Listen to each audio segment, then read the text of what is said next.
You ever stop and think about why so many of our favorite stories, the ones that taught us about right and wrong, star talking animals? It's pretty fascinating. From ancient India all the way to modern cartoons, there's this powerful, timeless tradition of using fables to teach us what it means to be human. So today, we're going to unpack that incredible legacy. So let's dive right in with a question I think we can all relate to. Just think back to when you were a kid. All those stories about clever foxes and brave little mice and wise old elephants. What is it about that? What's behind this universal fascination? I'll tell you, it's not just for fun. It's a deeply effective teaching method that has worked for thousands of years. The simple truth is that stories just create this amazing emotional connection. When you take a really complex idea, something like empathy, and you frame it through the actions of a relatable animal, the lesson suddenly becomes crystal clear, and it sticks with you. These fables give us a safe little world to explore some pretty tough emotions and moral choices, making all that abstract stuff feel very, very real. And the benefits? Oh, they go way beyond just entertainment. These stories are like developmental powerhouses for young minds. They help expand vocabulary, they build emotional intelligence by talking about things like friendship and not giving up, and they give a really clear framework for moral education. They are, quite simply, essential tools for a growing mind. Okay, so this tradition didn't just appear out of thin air. A huge chunk of it can be traced back to two absolutely monumental story collections from ancient India.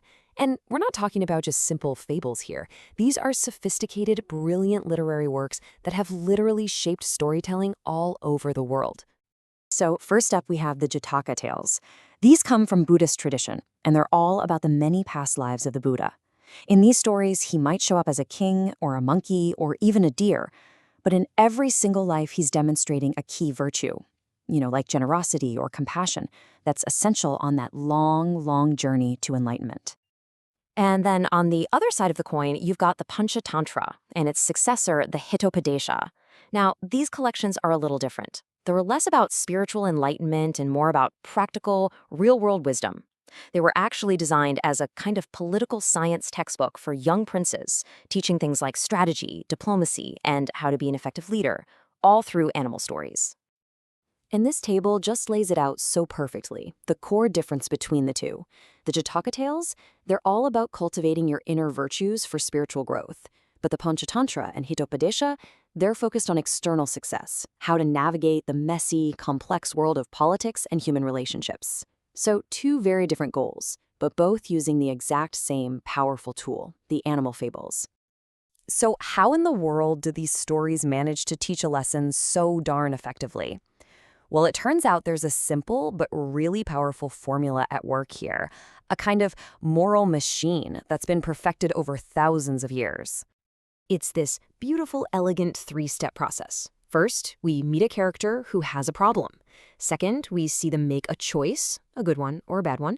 And third, we witness the direct consequence of that choice. This simple structure makes the moral of the story basically impossible to miss and super easy to remember.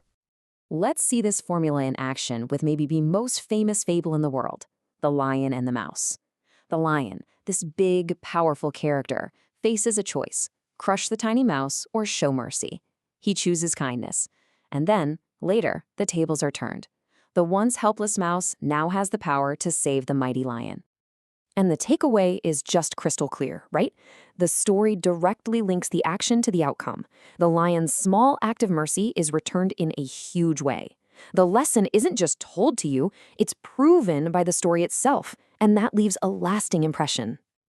And this structure isn't just something from ancient history, it is absolutely alive and well in modern stories. Take a story like Galoo, a shy little elephant who's terrified by a forest fire. But when he sees the smaller animals in danger, he overcomes his fear, uses his unique trunk to carry water, and becomes a hero. It's a classic fable about finding the courage you didn't know you had.